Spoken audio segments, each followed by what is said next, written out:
Okay, perfect.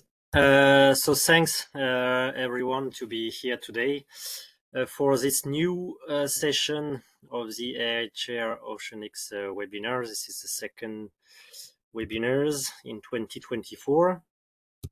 So today, Marc Bocquet here will talk about how we can bridge classical data assimilation with the optimal transport theory. So as usual, you know how it works now. Marc will give his presentation, and of course we have time for some questions or topical discussions after the presentation. And since Marc agreed, I will also share the video and the slide on our website after the webinar. So, okay, Marc, I leave you the floor. Okay, thank you very much, Maxime. Thank you for the invitation. So I will make it as a slideshow now. Okay, do you see it as it should? Yeah, it's full screen, it's perfect. Okay, thank you. Okay, so I'm going to speak about the trying to merge or to bring in optimal transport into data assimilation. And I mean, this is not the first attempt. There's been a few papers in the literature try to deal with that, and we'll try to do that in a smoother manner. I mean, that's not so easy a subject because, as some of you may know, optimal transform actually is very simple to formulate, but the concepts are actually not so easy, and the math behind them, even though it's not in principle very difficult, it's actually the concepts are not that easy to grasp actually. And so there will be a lot of discussion about the motivation. I will give some discussion about the motivation of why we could or should introduce optimal transport into classical data assimilation. And there's going to be numerical example that I will show, but there's going to be also math. So maybe it's going to be very boring for some of you, but I mean, I'm going to spend a few slides over the mathematics because this is actually it was a lot of work to deal with. There are very nice textbook by now over the past 5 years, and I will mention them and to actually help us or help you. I mean, work with optimal transport ideas and mathematics, things that actually help us a lot. But yeah, so this is there is some kind of the ingredients of this seminar will be the concepts, some numerical examples, but also some mathematical aspects of the work. I will try to emphasize in math what are really the important key techniques and not so much the calculation per se. Okay, so those are my co-author, and actually this has been founded by an INR project. And so there are some actually application behind that, but today I'm going to focus on the theoretical ideas of how to bridge classical data assimilation and optimal transport. Okay, so this is the outline, and as I said, I will try to introduce and motivate the reason why we are actually interested in that. Then I will present how we intend to actually merge classical data assimilation and optimal transport. Okay, with all the some of the theoretical developments and numerical illustrations in 1D first. And then I'm going to speak about the uncertainty quantification attached to this problem, which is part of data assimilation. Also going through the theory and some numerical illustration. And then further, we'll give you some two-dimensional illustration of for the results that we have. Okay. So the main motivation of why we wanted to actually try to embed optimal transport into classical data assimilation is model error, and one of the most critical type of model error that you can meet in geoscience is the mislocations of fields. The fact that some of the fields can actually be shifted slightly. So that's typically in ocean science, that's typically some eddies that are not really positioned where they should be, where they are expected to be, or at least they are not observed where the model thinks that they are. In atmospheric chemistry, this is really a really prominent problem, especially in air quality, where you got plumes of pollutant that could be slightly shifted. I mean, the observation is slightly different from what the model predicts. And unfortunately, this actually leads to the so-called double penalty error, meaning that where you observe the pollutant, you don't predict it, and where you predict it, you don't observe it. Meaning that if you use the root mean square error typically as a norm to measure the discrepancy between the model and the observation, you end up with a very, very bad score, even though actually you did predict that there was a plume of pollutant or an AD, which is only slightly mislocated.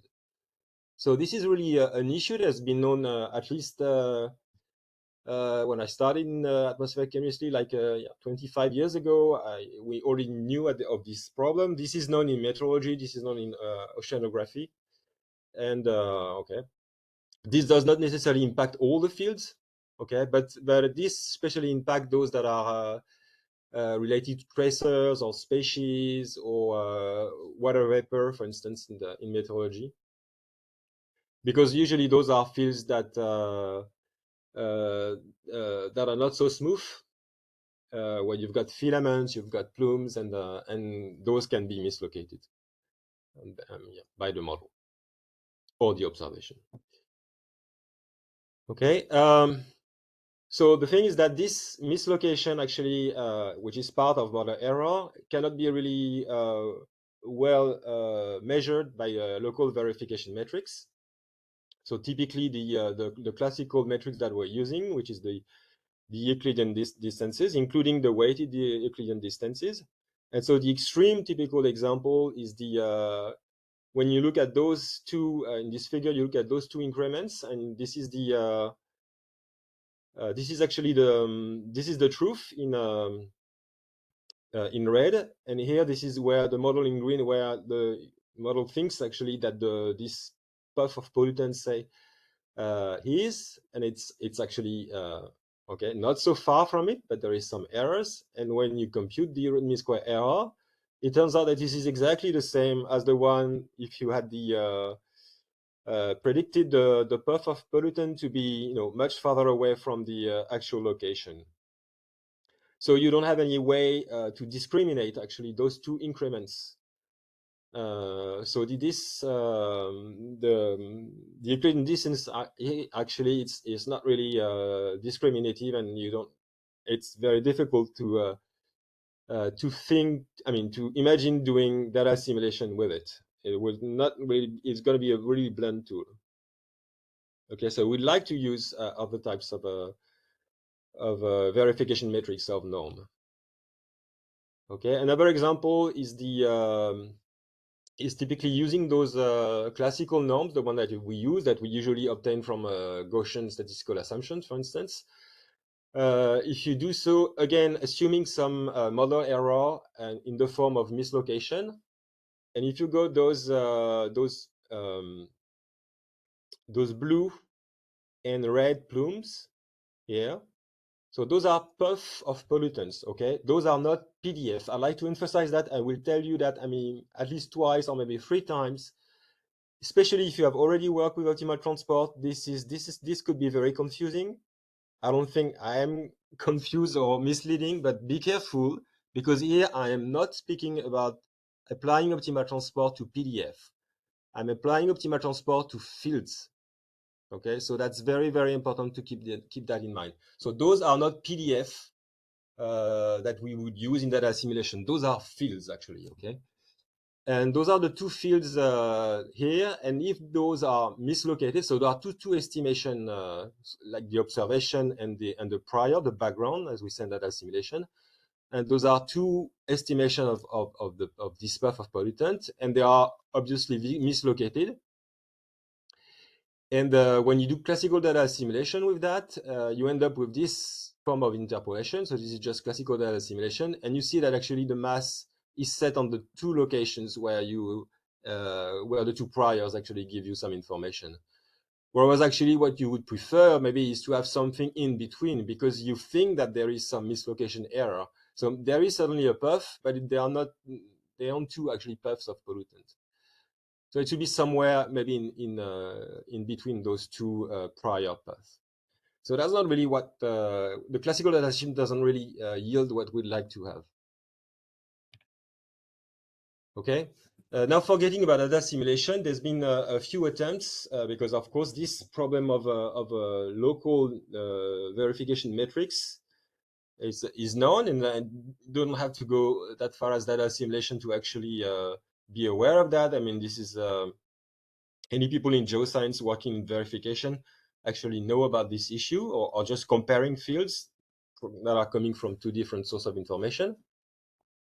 And so there have been a few attempts, and people have been using theoretical ideas to deal with that, like scale-dependent metrics, like object feature-based metrics that would have been generated from the fields, and then compare using a classical metrics. There are metrics coming from computer vision, for instance, and there are also this idea of warping the fields. Okay, trying to warp the fields, or I mean, this is also using optical flow-based ideas, and then later on just use local metrics to compare the fields. And there is also something called the Wasserstand distance, okay, which is distance in the mathematical sense, so yielding this a norm, and which is based on the theory of optimal transport. So this is slightly more complex to deal with, whether there is a large amount of applied mathematical work behind this. So this is actually a very solid, there is a solid foundation for using this object, both theoretically and more on the numerical side. All the most is actually machine learning is actually using a lot Wasserstein distance. So there is a lot of work also in machine learning where people are facing the numerics and some difficulty in implementing numerically the Wasserstein distance. So there is a lot of progress actually going on, and a lot of mathematical background for the Wasserstein distance. So this is one of a strong incentive actually to use the Wasserstein distance, rather than the more empirical ones that I've described earlier.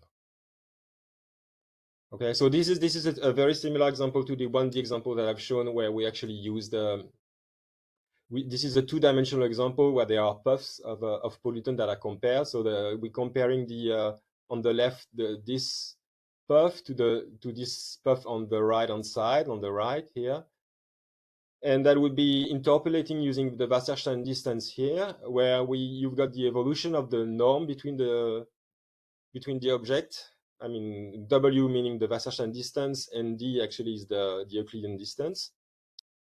And on the bottom row, this is actually this is not the interpolation as seen by the Wasserstein metric. This is really how exactly like classical data simulation would do it. And you see that the interpolation actually is in I mean, it just consists in diminishing this the first path and augmenting the one on the right. And you see also the evolution of the Euclidean distance at the Wasserstein distance. But this is just another example of another illustration of the one-dimensional example that I've shown you before. So nothing new here. Okay, so I'd like to go through some ideas about the optimal transport theory and give some of the key tools, describe some of the key tools before moving to the proposal that we have to actually merge optimal transport and classical data simulation.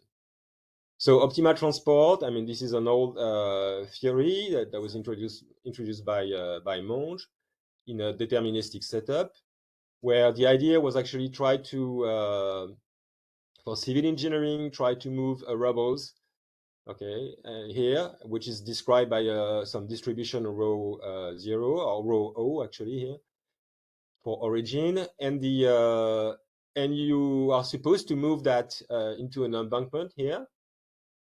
And you assume that actually the distributions corresponding to the origin distribution is actually the same as the distribution corresponding to the embankment, so the target distribution. So the idea is to move all bits of earth that you would have in this rubble into the embankment. Okay, of course, it has a cost for civil engineering. So you would like to actually optimize the way you move the bits of Earth into the hole here. And this is the resulting mathematical problem. For that, you have to define a cost of moving the each bit of Earth, which of course is something which is either proportional or depends actually on the distance that you have to make actually to move this bit of Earth. And this is really the idea behind this this optimal transport problem. Okay, here if we assume that this is quadratic in the this is the square of the Euclidean distance, which correspond to the cost of moving the bit of Earth, then we can define the square of the so-called Wasserstein distance, so between the origin distribution and the target distribution, and it's a sum of all the cost of moving all the bits of Earth in the origin distribution and move that into the target distribution.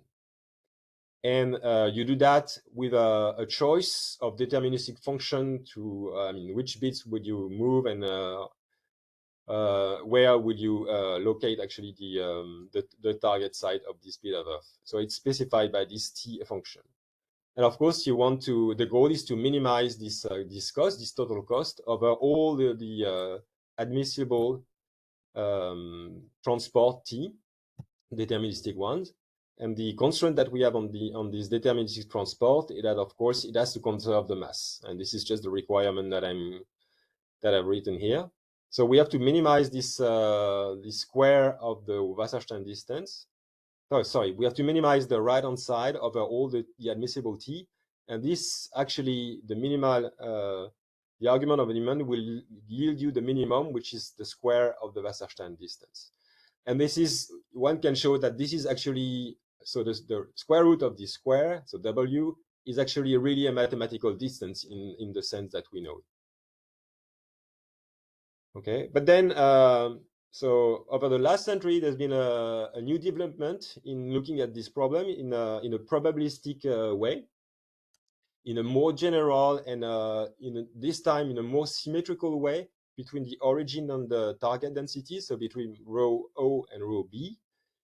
So instead of defining this deterministic function t, so this transport, we will define a transfer plan, which is now a probabilistic object, okay, which is defined over the origin of the target space, and which specifies, this is a probabilistic object, we specify what is the probability of moving one bit of Earth in rho O, a rho origin, to one bit of Earth in rho target. Okay, and now this is pi of x and y, and now this is a fully symmetrical object. Okay, which is very nice. And writing the cost of moving this Earth actually is also very simple to write. So this is this integral, and we want to actually minimize this over all the transfer plan. So this pi probabilistic object, which has to be admissible, and the admissibility here is also simple because the admissibility just means that the marginal of this transfer plan has to be the origin density and the target density. So that's a rewriting of the Monge problem, but in a much larger probabilistic framework. And there are a lot of very good textbooks, especially the last one by Perret and Couturi, and their books actually available, free available, and you can read a lot of about optimal transport and how to implement that numerically in their book. Okay, so how do we do that? Yeah, how do we implement that? So I'm going to choose the discrete formalism because I'm also a data simulation practitioner. So I tend to discretize things, and because we want to implement them numerically at some point. So we choose to write this problem using discrete vectors, which represent the distribution that we had. So remember, those are not PDF, okay? Those are fields, okay? So really fields like we use them in data simulation, not the PDF that we use in the data simulation. Okay, and we consider those two, I mean, the origin distribution and the target distribution, but those now are two probability vectors. They are called probability vectors, doesn't mean that they are PDF, okay, they are just fields. We saw them as physical fields, but mathematically speaking, they are probability vectors because they sum up to 1, okay? Actually, we don't need them to sum up to 1. We just need them to have the same mass, okay? It doesn't have to be 1 because we want to move all one distribution to the other. So we only require the mass to be the same. And then we write in a discrete way the cost of moving those distribution. And this is just the trace of some cost matrix with the matrix that actually corresponds to this transfer plan pi that I wrote in the previous slide. This is just the discretized form of it. And writing the condition on the fact that the marginal of this transfer plan has to be the origin and the target distribution. This is very actually simple to write, and this is this condition here. Okay, those two conditions. Okay, so the transposition to the discrete formalism is actually rather simple. It's all the mathematics are very simple, but it takes time actually to get accustomed to it. And this is really the main obstacle, I guess, in at least from my experience with optimal transport. Those concepts are not concepts that we meet every day. And even though the math behind them are not really, doesn't involve very advanced theory, this is actually quite, it can be quite tricky to get accustomed to. Now, I mean, solving this problem is actually not easy at all, because this is a non-convex problem, even though some of the cost function is actually a linear one. It's a constraint one, and it turns out to be a non-convex one. So there is actually a trick that has been emphasized over the past, let's say, 10 years, which is to use some form of entropic regularization. So adding some term in the cost function, so slightly deforming the cost function. So this is not exactly the original one, but we want to add a term that will try to cope with solving the issues that we have with the fact that the problem is non-convex. And so here I chose to actually add the Kullback-Leibler divergence. So this is given by and you probably met this subject, and we are seeing it more and more, especially coming from machine learning, but it already existed in data simulation and was used from time to time.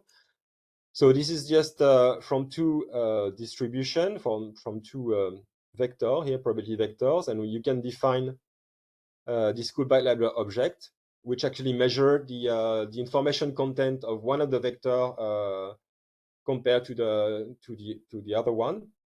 It is not a symmetric object, so this is not a distance in any way, but this is really, it has a very nice property. The fact that it is positive is one of them. And so this is this regularization terms, and we multiply it by a small factor. I mean, the smaller it is, the closer it is to. Vraiment, hein, il en faut du temps. Yeah. Bonjour Olivier. Bonjour, désolé de votre retard.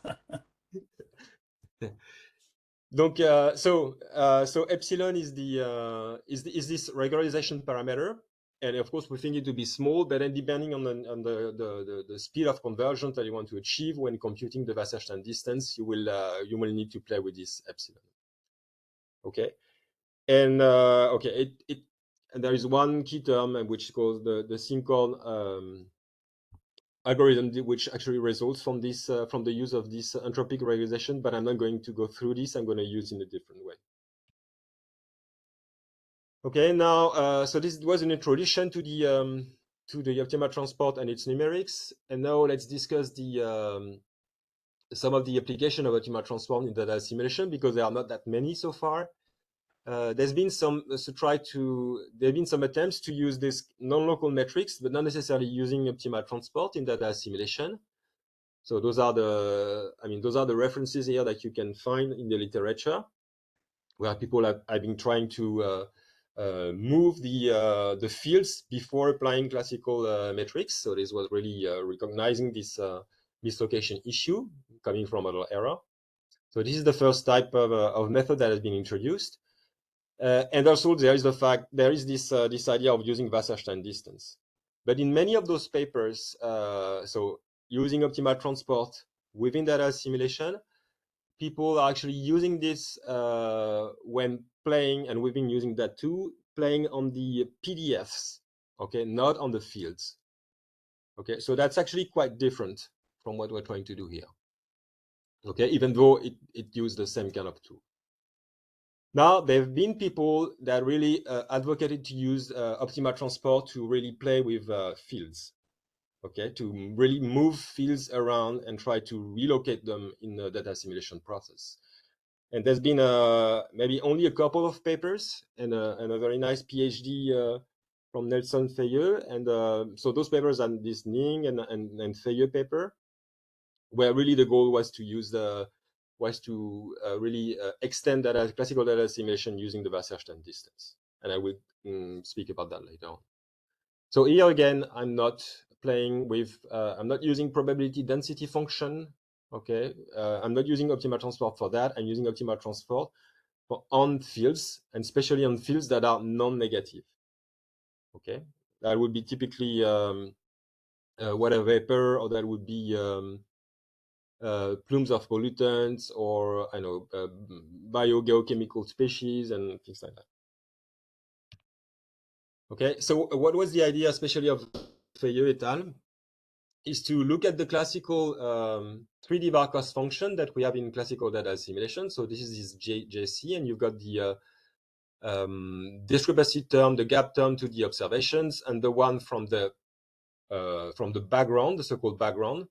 So usually it's called XB in classical data assimilation, but because I see that as a source of information, I'm using slightly different notation, which is YB, and this is very important in the framework that I'm going to do, because I really want to make the distinction between the source of observations and the estimation that I make from them. So there is this rewrite of the slight change in notation from classical data assimilation. So it's not XB, it's YB here. But this otherwise, this is just the 3D var, classical 3D var in data assimilation. And all the idea by Arthur Vidar, Malnode, and Nelson Fayeux was actually to replace and substitute this Euclidean distance with the Wasserstein distance, which seems quite natural to do so. But then here comes a problem if you do so. So at least if you fully observe the system, so if the observation operator H is the identity, that's perfectly fine. And you have very sensible results, and you already can do a lot of things with this kind of approach. But here we are also interested in dealing with observation operators as in classic data assimilation that are not necessarily trivial and equal to the identity. But if you do so, you realize that actually we know that the mass of the using the Wasserstein distance, so the mass of the origin and target distribution, they have to be the same. So for both terms in this 3D var, extended 3D var cost function, we need to have the mass of XA and the mass of YB, and the mass of HXA and the mass of YO to be the same. And you write those equalities, and then you realize that and then if you further assume, but that's not really mandatory, but if you further assume that the origin, that the mass of YB and the mass of YO, so the observation and the background in the classical 3D var cost function, if you assume their mass to be the same, then you need to acknowledge the fact that the mass of XA has to be the mass of what is actually observed from XA. And this actually is fine if H is the identity, but this is not fine at all otherwise, because it really means that you impose some kind of prior assumption on the fact that what you observe should be in terms of mass, should be very similar to what actually is. So this is really an undesired prior piece of information that we don't think it should be here. Okay, it really amounts to finding the truth under the street light. So there is something which is not correct when H is not the identity in this formulation. This led to the kind of a proposal that I'm going to explain now. Okay, and and Nelson Fayeux has actually explained that very well at the end of this PhD thesis in the conclusion. And he had an example, a thought experiment where he had a system was only partially observed, and this is the wavy line, gray line here, and with this red path, and then with the prior is given by this blue path. And he says that, well, something shouldn't be like that. So actually, I did solve the math for their using their 3D extended cost function, and I solved the math. And here is actually the solution. So the analysis that you get from this extended 3D VAR using the Wasserstein distance actually concentrates a lot of mass here near the border in the part of the domain which is observed. And so this concentration is really not physical. You would prefer something like this, assuming again mislocation of the field and model error. You would assume that actually this is somewhere in between. Like and on the right, this is the solution of that would be given by the solution that I'm going to propose. Okay, so this is really the point that actually Nelson Feyer raised at the end of the PhD thesis, and this is what we want to address and go further. So what are the key assumptions that I'm going to make now? I'm going to start now to explore to develop the theory now, and what are the assumptions that I'm going to make? This is a mathematical assumption, so there may be ways actually to get out of these constraints, okay? But I'm just, for the sake of clarity, I'm just giving them to you now. First, so those are fields, okay, that we are considering, not PDF, and they are, but like distribution, like PDF, they have to be non-negative, okay, meaning that they can be 0 or positive. Okay, I will assume that H is a linear operator. Actually, this is not necessarily required, but because I'm going to use a dual cost function, and this is something where I can have exact equivalence between the object that I'm going to deal with. So H is it's quite nice and convenient here, and there may be ways to go out of this constraint. And I will assume the convexity of the log probability of the prior error statistics. So this is just formulating in with a statistical term, something very easy that actually that is easily satisfied in classical data simulation when we use Gaussian distributions for the errors. And so if you use Gaussian distribution, actually you would have this the convexity of the negative log probability anyway. Okay, but this is also for the mathematical convenience, and that there are more functions that more prior errors cost probability distribution for the errors that you could use well beyond Gaussian statistics. So it's more general than Gaussian statistics, but it includes the Gaussian statistics. Okay, and again, and I know this is new. I won't require the mass of the of YO, which is the observations, the vector of observations, and the vector of the background, YB, usually written XB. Okay, but here this is YB. I won't assume that their mass is equal. Okay, which is something that they had actually in the Fayer's work. So this is another very big thing that we had to unlock. We want those two masses to be different. Okay, so this is the so-called, in optimal transport, this is called the unbalanced problem. And I will focus on one of the most simple methods in data simulation, which is 3D VAR, okay, for using this variational cost function. Okay, so what is the idea? No, what is the idea that we had? So the idea is actually to write, instead of writing the cost function as Feyer did, we actually write it slightly differently in this way, where we both, where this time the observation operator is not in the two terms of the two classical terms of the 3D VAR. They are actually moved into the error statistics. So those zeta B and zeta O, okay, which are typically quadratic. If you've got Gaussian statistics, those are the quadratic terms. Okay, and all the Wasserstein distances that correspond to the two discrepancy terms from the observations and the background are actually defined in the state space. They are not defined in the observation space, and this is the key difference with the previous approach. So instead of having this graph like we have in 3D VAR, okay, some kind of analysis, some truth that you want to observe through some error statistics zeta B and leading to these observations, leading to this background, or yielding this observation YO through the observation operator. You replace that, but you work at the level of the state space, not the observation space. And this is where you define, you replace the you introduce those two Wasserstein distance that are in between to find the optimal compromise between a state vector xb to be found and xo to be found, that are actually some kind of antecedent of yb and yo. So this is slightly complicated, the classical 3D var, and now replacing the usual quadratic terms, but in the state space with a Wasserstein distance. Okay, it should be a square, I guess. Yes, I have to check that. Okay, but still there are the error statistics, and that would be key actually in understanding why the problem can be unbalanced. Okay, so there are several ways to try to, once you've formulated, so we've got now a cost function, okay, and we have to optimize it, okay, but of course we have to go, those are not root mean square error, and we need to actually use all those numerical method that can be used to actually to compute the Wasserstein distance, and even more so to optimize on them.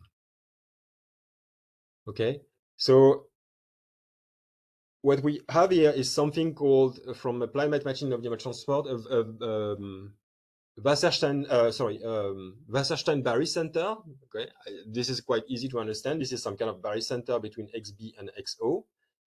Okay, this is like classical data assimilation. This is some kind of compromise we have to find between xb and xo, but we will have to find xb and xo as well. But at least this part with the Wasserstein distance is just this Wasserstein barycenter.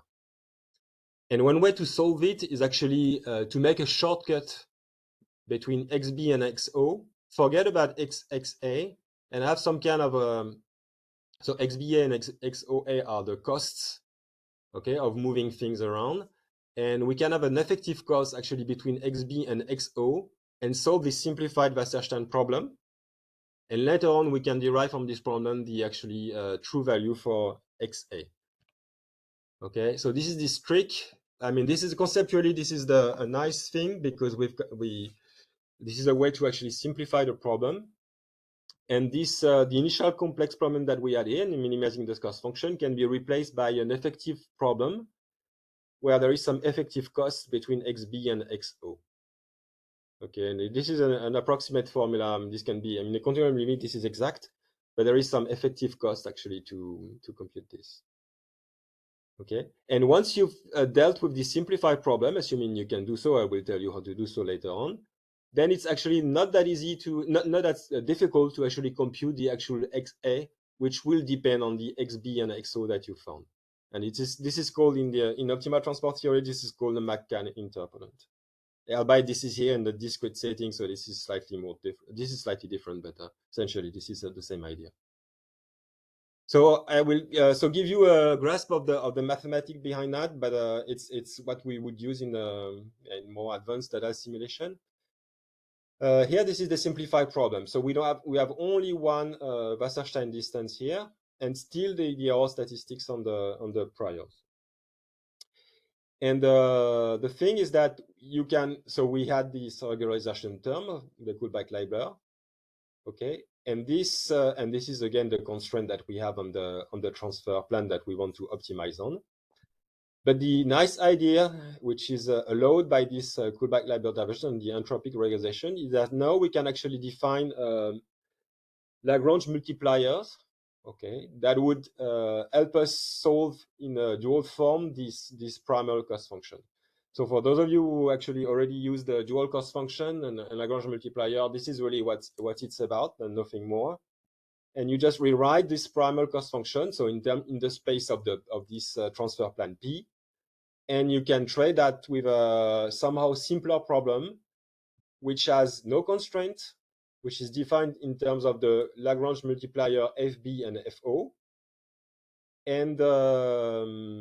and which actually turns out now, because we have used this regression, to be a convex problem. Actually, it's an even strictly convex problem. So there is numerically a guarantee of getting a unique minimum. And it's even better because actually you can compute analytically the form that this transfer this transfer plan has, and this is this form here, this exponential form. And when you plug that into the this dual cost function, you end up with a final Lagrangian, the final cost function, which is given by a very simple cost function, which can be minimized rather easily on an EPC. And it's actually reminiscent of something that is well known in classical data assimilation, which is called PISAS, which is the dual formulation of the classical 3D var or even 4D var. So instead of solving the problem in the state space, we want to solve it in the dual space of the observation. Okay, and this is exactly what is done here. Albeit this is with for the problem with the Wasserstein distance and the entropic regularization and so on. But this is really now the strict equivalent to the PISAS of the dual formulation in classical data assimilation. Okay, and now I'm not going to go into the details of that, but I want to mention that even though it's actually quite enlightening to have this decomposition into a simplified problem and then computing the Malkan interponent, you can also go with a brute force approach. I mean, knowing you know what you're doing, but you can go with a brute force approach, solving the initial problem with those two Wasserstein distance and this barycenter problem. And it turns out that we found a way actually to have something rather efficient, but it's more brute force, and this is just described in the key steps are actually described on these slides, but I'm not going through them. This is really reminiscent of what I've just shown one slide ago. And this is the development. So I don't want to go into these details, but now we got some numerics that can be pretty efficient actually to solve this extended 3D var problem, which I call the optimal transport data assimilation 3D var problem, so OTDA. So now I want to show you a few numerical illustrations of what kind of things we can expect actually from using this extended analysis versus what we would obtain with classical data assimilation.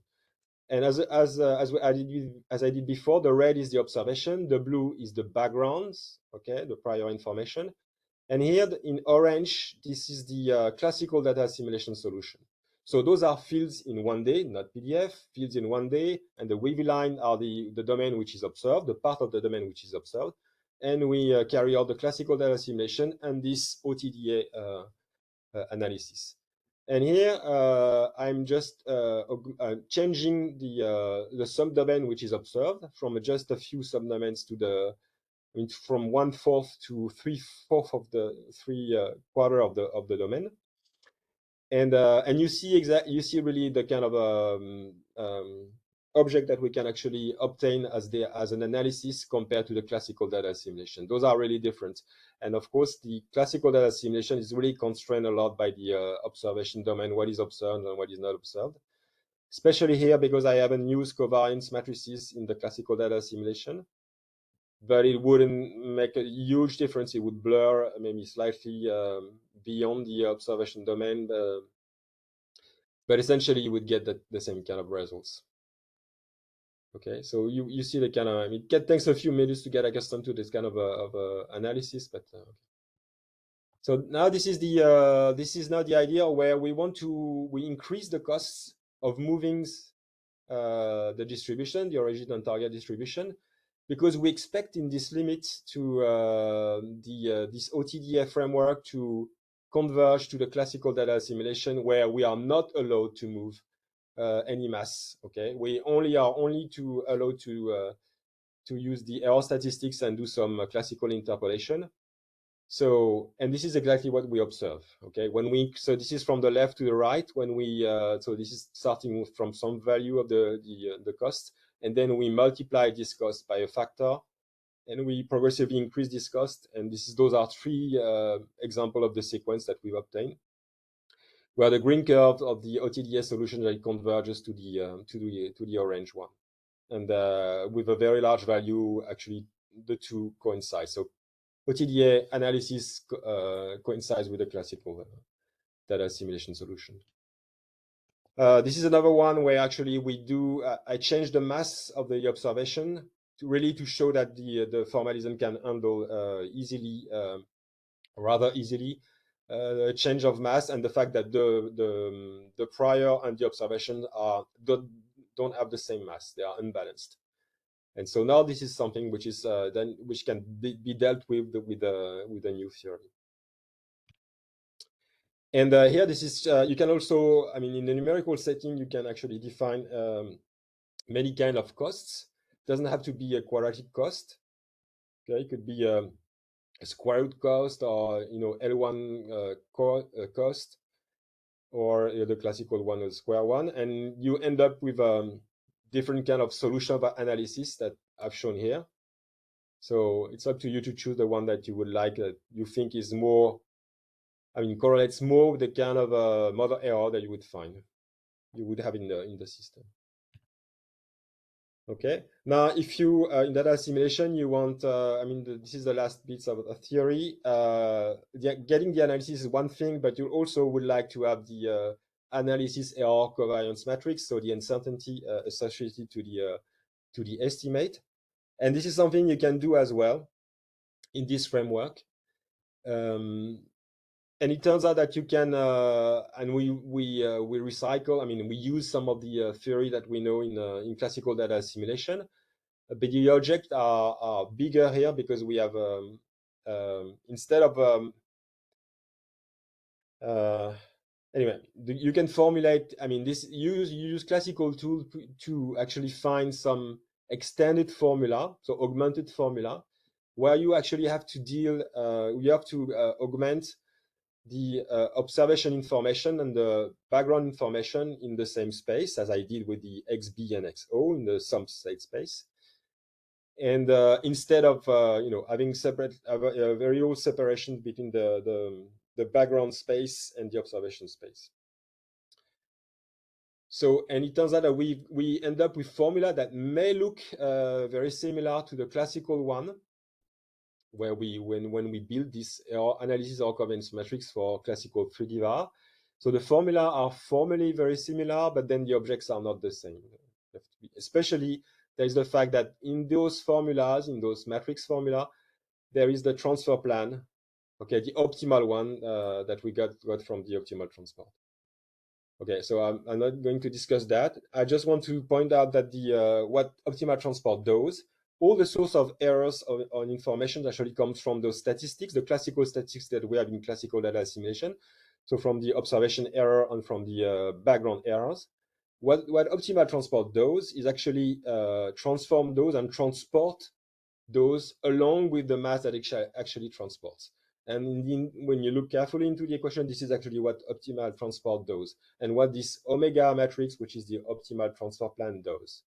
Okay, this is the main change actually of what, and in all those analysis or covariance matrix, this is actually what is changing, the fact that optimal transport is moving around the errors and the bits of information through the spaces. Okay, it does not add or remove some of the uncertainty, just transforms and shift and move across space. Okay, and this is the typical result that we can obtain. This is again one of those figures that I've shown in the 1D case, but now we can add the error bars because now we have the tools to actually compute the error bars and even the error covariance matrix attached to the problem. Okay, so I won't necessarily spend time on that. I just want to show you to conclude this. I want to show you two examples where again okay, this is this is the first guess. So what we usually call XB, which is called YB here, and this is the observation on the right. So we only observe 1/4 of the domain, and all also in a sparse way. And the OTDS solution, so the Wasserstein distance, actually is quite nice because it's really much smoother than you would expect from the classical analysis here. And it's if you do assume that the discrepancy comes from model error and mislocation error, this is something much more satisfying than the classical solution. And this is this is another one where here we observe the now without sparsity, but we only observe 1/4 of the domain. And again, we've got something smoother for the OTDS solution. We don't have the disruption in the fields that we see in the classical analysis. Okay, so the conclusions that I have is that we took the problem essentially from where Arthur Vidar, Malnode, and Nelson Fayeux, this is what they concluded, and they raised the issue that we made our own and tried to work on, and we proposed this formalism. It's actually quite rich because, as you saw, classical data simulation is actually embedded in the formalism, and there's a lot of potential choice in the costs that you can make. So there are a lot of things that can be done or not, if you wish. So a lot of flexibility to look into and see what things could be done. What I haven't shown, okay, but we have partially explored, is actually a complete Bayesian probabilistic standpoint, as we usually like to do in classical data simulation, on this OTDA formalism. And so we have actually the way to derive from Bayes this OTDA formalism. I can also add the physical regularization to the something which was not present here. So we can extend the formula even a bit further to add some more classical regularization constraint, like the smoothness of this XA field, of the analysis field that would be obtained from OTDA. I haven't shown that. There are some other way to present things like using stochastic matrices. And a few other things that are quite interesting, but we haven't fully explored yet.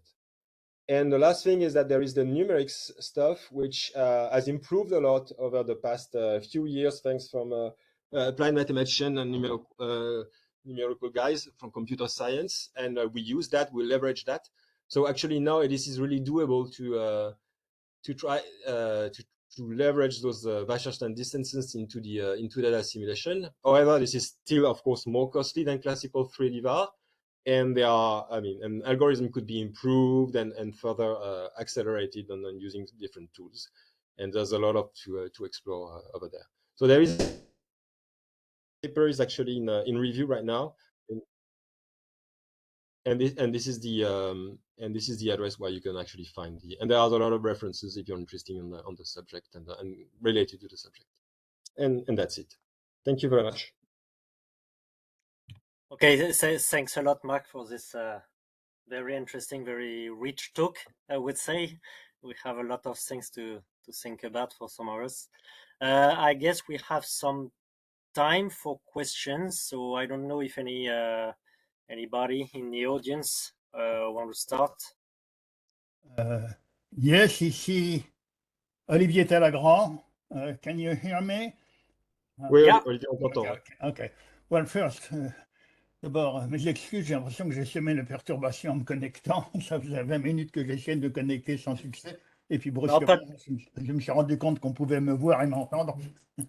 Pas de problème, Olivier, on te voyait pas dans la salle d'attente, mais c'est arrivé un peu tard, c'est pas grave, pas de problème. D'accord. Alors, non, j'ai une question. Tu as dit, Marc, très intéressant, merci bien. Tu as dit que tu étais limité à des champs positifs. Est-ce que l'approche peut s'étendre à des champs quelconques? Alors, Si on va mettre une borne inférieure, évidemment, on dira qu'ils sont tous positifs. ouais, c'est ça. On peut, voilà, on peut faire un reparamétrage. On peut s'amuser à changer la limite inférieure des champs, mais je pense que ça devrait introduire des biais dans la simulation assez forts. Oui. Et il y a donc a priori mathématiquement, il y a aucune contrainte là-dessus. Il y a absolument rien qui empêche de l'appliquer à n'importe quel champ sous réserve qu'il soit positif, et donc juste de décaler les champs avec un offset complet. Cela dit, je pense que la théorie est vraiment faite pour s'appliquer à des problèmes où il y a de l'error model sur les problèmes où il y a des problèmes de position sur les champs. Et donc, c'est typiquement, on les rencontre en géosciences sur des quantités qui sont conservées ou approximativement conservées, comme des polluants, comme de la vapeur d'eau. Et donc, c'est surtout ce genre de choses auxquelles on pense. Les premières applications auxquelles on peut penser, c'est ça. D'accord. Et sinon, il y a d'autres choses dont j'ai pas parlé du tout, qui sont d'autres tentatives. Voilà, on a d'autres choses qu'on commence à essayer. Où cette fois-ci, voilà, on pourrait généraliser la théorie, mais cette fois-ci sans contrainte particulière sur le signe des champs. D'accord. Merci bien. Alors, j'ai une autre petite question, si je peux. Dans le 3D VAR classique, la distinction entre background et observation n'a rien d'intrinsèque. Il suffit d'avoir un ensemble de données reliées aux inconnus par une matrice d'observation dont le rang est égal à celui de l'inconnu. Et puis, on peut tout développer. Ouais, tout à fait. Je pense que c'est la même chose pour l'approche que tu as dite. Ouais, moi, je me suis inspiré notamment d'une approche dont tu parlais dans la communauté il y a déjà 15 ans, 20 ans. Et tout à fait, ça va traiter de façon sur un pied d'égalité les observations et le. Mais je fais comme il y a besoin d'introduire ces XB, XO, YB, YO, je suis obligé d'insister sur le fait que je fais c'est différent de ce qui est présenté généralement dans la littérature et ça m'oblige à redéfinir le XB en un YB pour bien faire la distinction de ce qui vit dans l'espace, dans les deux espaces. D'accord, merci bien. Merci Olivier. Merci Olivier. Is anyone in the audience have had any other question? Maybe I have two on my side, Marc. Yeah. The first one, maybe it's more on the basic concepts behind that. At the beginning of your presentation, you showed us an application in 1D. You talked about perf analysis, etc., telling that we didn't really want these two modes that we may retrieve from classical DA schemes. You want something in between the two fields. And still, I got the feeling that in some specific situation, it would be possible to have these two modes, especially for, you talked about air quality, if your model, your background provides some smoother, some coarser version of the reality, and the advection fields related to the puffs may lead to two actual modes in the fields. How can your framework would deal with that, for instance? And also, it's just an additional question on this side. You said that classical DA is embedded in your framework. And I was speaking about advection, for instance. Can you also think about augmented the state formalism to retrieve also parameter estimation in this framework? Would it be possible to do that?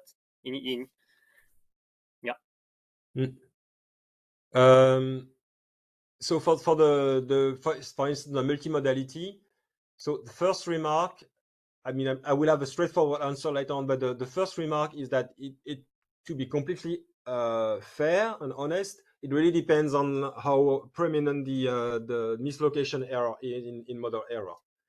If of course there is no mislocation, but you do end up having having two modes, and you apply this OTDA theory, and this is wrong to do so because you are spoiling things. So this is really assuming that this mislocation error is important, is part of model error, and is here. Now, assuming that this has been correctly diagnosed, then we are completely fine because of course I was a bit fast, but there was a few examples, even in the 1D example that I've seen, that actually the OTDA, the extended framework, actually doesn't spoil, doesn't break this multimodality. And sometimes it really, I mean, the last example that I've shown that with the error bars, actually you see that there is an even stronger bimodality that I mean, there are really two puffs of things, and it separates completely, and you think that there is an area where actually there is no mass at all. So multimodality is it just wants things to be smoother because it is things that the mass, I mean, you really mass has to be moved around, and but if there is no reason to do so, if there is really a source information that has to be at some point, another point, it will make, I mean, puffs of mass in separate areas. So multimodality won't be destroyed by the formalism at all. Okay. And regarding maybe this parameter estimation, also, it's what do you think? I don't think we have thought about that at all. Okay, no, but that's interesting, actually, maybe for me. Yeah, but in the team we love parameter estimation, but I think we didn't think about it at all. No, but great. And maybe a last question for the community also of these webinars. You also worked a lot in a few years, in the last years, about hybridizing deep learning methods with traditional data assimilation. In our group, we also discussed about how deep learning may help to solve for variational data assimilation in the 3 last years. What do you think about it? Do you think that in some specific experiments, deep learning tools may help also for the OTDA framework, maybe for some components that are difficult to evaluate and that maybe we can learn in some specific experiments, for instance? I don't know yet because yeah, what we've written so far is about 3D var, so without the dynamical aspects. Yeah. So it's not yet the end-to-end method that you've proposed, which applies to more generally applies to 4D var problems, and where optimal transport could be, because now you would have, well, depending on the problem, but you've got the dimensions of space plus the dimension of time, for instance. That would be very exciting to use optimal transport also in time, for instance. But then you would increase the one more dimension. So numerically speaking, it would be doable, but it would be very costly, even with the new methods, the regularization and things like that. So maybe they're trying to bypass this. I mean, the numerical way to actually compute the Wasserstein distance using some, a shortcut using deep learning and a neural network to actually bypass that. And as a solver, as you do in your end-to-end method, maybe there is some, but it's so far we haven't think about extending it to 4D var. Not that it is impossible. It's just we kept to the niche field of 3D var, make sure that everything was right and no bad surprises there.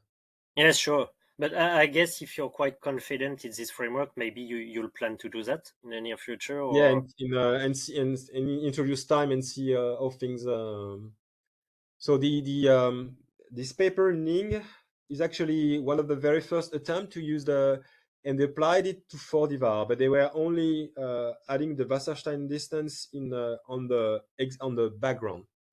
So it was only for the initial condition at the beginning of the 4D var window. But still, it was one of the very first attempts to do so, and it would be nice to actually go back and then and try to do what actually at some point so Vidar et al. Wanted to do is to extend also that to the observation term. Yeah. But then within the framework of 4D var, and that would be also something quite natural to try to do. Yeah. Okay. Thanks, Marc. Is there any other questions in the audience? I know it's a niche subject, but no, but it's quite interesting. You don't really know whether it's going to be useful at some point, or Yeah, but it's quite interesting. I think a lot of us are working at bridge on some different fields, DA, DL. Some of people in the audience I saw also works on optimal transport. So no, I guess it's a lot of good thinking. I hope we'll be able to keep going on these discussions further. So no any further questions?